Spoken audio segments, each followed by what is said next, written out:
E aí, beleza? Quando era mais nova, Caitlyn treinava tiro na floresta e acertava todos os alvos, dando orgulho a Grayson. Acabou que era uma competição e Caitlyn ganhou, então depois de perguntar se Grayson tinha sido paga para deixá-la ganhar, a mulher diz que o melhor troféu é proteger Piltover. De volta à prisão, Vi se recusa a responder às perguntas de Caitlyn, acusando-a de trabalhar para Silco. Aproximando-se, Caitlyn mostra uma foto do grafite que chama a atenção de Vi, mas Caitlyn apenas responde a ela depois de obter respostas. Então Vi conta que os contrabandistas estavam trabalhando para Silco e Caitlyn pede provas, que Vi pode conseguir, mas não presa. Então, mesmo insegura, Caitlyn falsifica ordens de Jace e liberta Vi. Em Piltover, Marcus faz um discurso em homenagem aos defensores mortos no ataque recente antes de serem enterrados e visita o túmulo de Grayson. Depois, ele se encontra com Silco e exige respostas sobre o ataque, mas Silco alega que foi feito pelos Fogolumes, o mesmo grupo que se meteu no carregamento nos Hex Portais. Marcus não acredita, mas Silco o lembra das coisas que já fizeram e conseguiram juntos, e ele vai embora. Enquanto isso, Jace conta a Victor sobre o que notou nos Hex Portais, sinais de corrupção e contrabando, mas Victor não se interessa e expressa sua frustração por Jace não ter falado dos projetos deles, pois a subferia também precisa deles. Jace começa a se desculpar, mas Marcus chega. Jace fala das transações suspeitas e exige que o xerife investigue para prender qualquer mercadoria não autorizada. Então Jace pergunta sobre a gema roubada e o xerife culpa os Fogolumes. Enquanto conversam, Victor tosse sangue atrás deles e sente coisas estranhas, voltando ao laboratório rapidamente. Em seus aposentos, Jinx estuda a gema enquanto mantém seus amigos mortos informados sobre seu progresso. E quando vai testar a gema, o experimento a lembra da explosão que matou Milo e Clegor, fazendo-a chorar. Em outro lugar, vai leva Caitlyn para a subferia. A defensora tem dificuldade em acompanhar o ritmo de Vi e seus saltos, mas consegue alcançá-la, e ela diz que terá que aprender caso queira se misturar. Vi a leva para um lugar onde come enquanto Caitlyn espera, perdendo as esperanças de que Vi saiba algo, até ela receber uma resposta do dono do restaurante. Em um concerto, Mel se encontra com Jace e avisa que ele está em apuros. Por ter aumentado a segurança dos Hex Portais, as pessoas que os usam colocaram um alvo em suas costas. Incapaz de trabalhar no experimento sem ficar louca, Jinx visita o antigo esconderijo, onde costumava treinar com sua irmã, lembrando-se das coisas e consertando a máquina que Vi usava. Então ela desconta sua raiva nas lembranças, por pouco não alcançando a pontuação de Vi. Mel conta a Jace que os ricos vão pedir que ele faça exceções em troca de seu apoio, e ele fica frustrado, pois não queria se envolver em política, mas ela insiste que é algo que ele precisa fazer. Momentos depois, uma dessas pessoas chega. Mel promete que Jace vai dar privilégios para aqueles que investirem em sua pesquisa, e Amara não parece firme até Jace intervir. Então ele abraça o jogo político de Mel, fazendo acordos semelhantes com outros, enquanto ela observa orgulhosa. Vi visita uma casa noturna junto com Caitlyn e a obriga a fingir que trabalha lá, enquanto se encontra com a dona do local. Marcus visita Silco, preocupado que Jace descubra sua corrupção, mas Silco o tranquiliza com provas que podem ser usadas para culpar os Fogolumes pelo ataque, dizendo que ele pode finalmente ser o herói. Depois que Marcus sai, Silco diz a Jinx que ela precisa descobrir como usar as gemas Hextech logo, mas ela admite que é muito difícil, pois os experimentos a lembram daquele dia, mas mesmo assim Silco insiste. Na casa noturna, a dona do lugar atualiza Vi da situação de Zaun após a morte de Vander, mas não sabe a localização de Powder. Saindo de lá, ela vê que Caitlyn realmente estava seguindo sua ordem, deixando-a ali.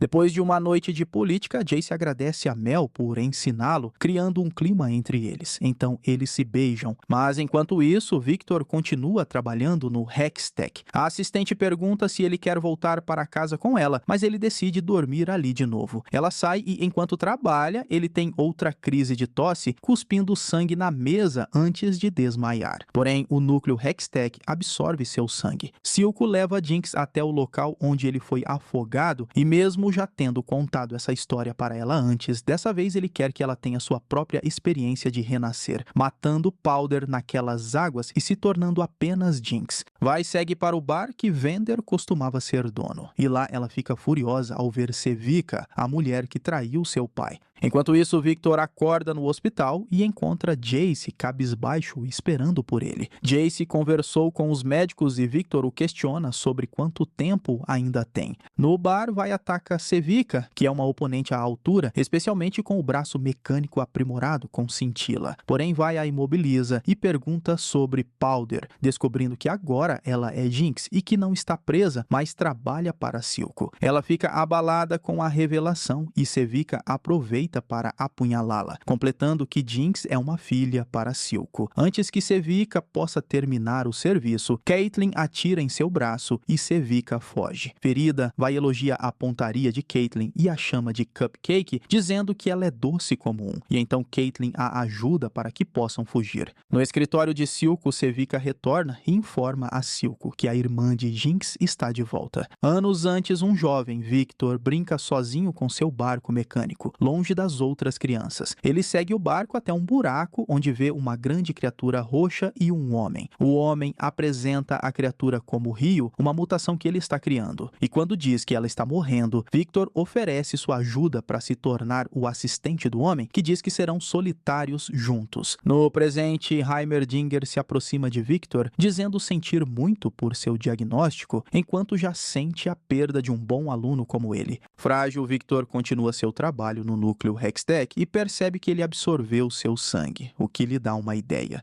No bar, Jinx, ainda mais agitada, descobre que muitos dos guardas de Silco foram procurar por duas garotas e fica interessada no caso. Quando Sevika retorna, Jinx a prende e a interroga. Sevika rapidamente confessa quem estão procurando e que sua irmã está atrás dela. Porém, diferente do esperado, Jinx não se abala com a informação. Em casa, Marcus encontra Silco com sua filha. Em uma ameaça indireta, Silco diz a Marcus que Vi voltou e que ele precisa controlar ela e a defensora que está com ela. Marcus se defende dizendo que Caitlyn não o obedece, mas promete cuidar disso. Victor mostra a Jace que o núcleo Hextech responde à matéria orgânica, mas a planta que cresce a partir dele morre rapidamente e com isso sua esperança de cura vai embora. Mas Jace garante que eles vão resolver. Na subferia, Vi leva Caitlyn a um lugar onde podem cuidar de seu ferimento, onde os miseráveis da subferia e aqueles que se transmutaram com cintila se escondem na escuridão. Lá ela cuida de Vi, que alucina com Powder. Jace e Victor chamam Heimerdinger para pedir ajuda, mas o professor fica horrorizado com o que vê, pois lembra de algo e decide que aquilo deve ser destruído, pois cidades antigas foram destruídas por algo parecido. Jace o impede, querendo levar o assunto para o conselho. De volta a Caitlyn, ela encontra um antigo amigo de Vander, que a leva até uma mulher que faz poções com cintila e troca sua arma por algo para ajudar Vi. Grata pela ajuda, se despede do rapaz com um abraço. Marcus visita Jace e mostra uma bomba, acusando os fogolumes. Então Jace ordena que Marcus reviste todos que cruzam as pontes para proteger contra novos ataques. Na reunião do conselho, Jace critica Heimerdinger por sua falta de ação, pois cintila está tomando conta da subferia. Tem ataques em Piltover e Heimerdinger só diz o que não fazer, não o que fazer. Jace argumenta que precisam de um líder que pensa no futuro e que Heimerdinger merece se aposentar. Eles votam e triste, Heimerdinger é removido do conselho. Vi acorda curada pela cintila e Caitlyn vê o nome dela na parede, percebendo que é sua antiga casa. Então ela questiona sobre sua irmã, mas Vi não sabe sobre ela desde que foi presa, além de culpar os defensores pela morte de seus pais. Lá fora encontram Silco esperando por elas. Ele as encontrou subornando os locais com cintila e depois de mencionar sua irmã, ele planeja acabar com Vi. Mas antes de serem pegas trabalhando juntas, Caitlyn e Vi derrubam a estrutura em cima deles e fogem. Enquanto isso, Jinx chega ao topo de um lugar e segura o sinalizador que Vi lhe deu anos antes, então ela o acende com as visões de seus amigos atrás dela. Enquanto foge com Caitlyn ao longe, Vi vê a luz. Na ponte para Piltover, sob as ordens de Jace, os defensores estão de guarda. Anos antes, Victor visita o homem a quem prometeu ajudar e fica perturbado ao ver a criatura conectada a fios sofrendo. O homem vê o horror de Victor e ele corre. No presente, Victor o visita novamente e encontra a criatura ainda viva, dizendo agora entender o que ele havia feito. Na sala de Silco, ele encontra Sevika pendurada no teto e Jinx grafitou em seu corpo a palavra mentiroso, acusando Silco. Em outro lugar, Vai segue à luz e encontra sua irmã. Elas se abraçam, mas Jinx interrompe o ato para perguntar aos prantos se Vai é real, voltando a abraçar ela logo depois. Mas quando Caitlyn chega, Jinx se assusta com a defensora e puxa sua arma. Vai tenta dizer que Caitlyn é confiável, mas Jinx se descontrola e ignora sua irmã, discutindo com as vozes em sua cabeça. Então, os fogolumes chegam e as irmãs lutam contra eles. Enquanto Jinx está distraída, Caitlyn pega a pedra que caiu, mas um deles a derruba e pega a gema. Vendo quem sua irmã se tornou, Vai é nocauteada e um dos membros se prepara para matá-la, mas o líder ordena que a levem. Quando Jinx vai defendê-la, eles desaparecem, deixando-a sozinha mais uma vez. Terminando assim os episódios 5 e 6 de Arcane, série animada da Netflix de 2021, baseada no universo de League of Legends. Esse foi o Solucionando Animações e eu te vejo na próxima subferia. Valeu, é nóis. Fui!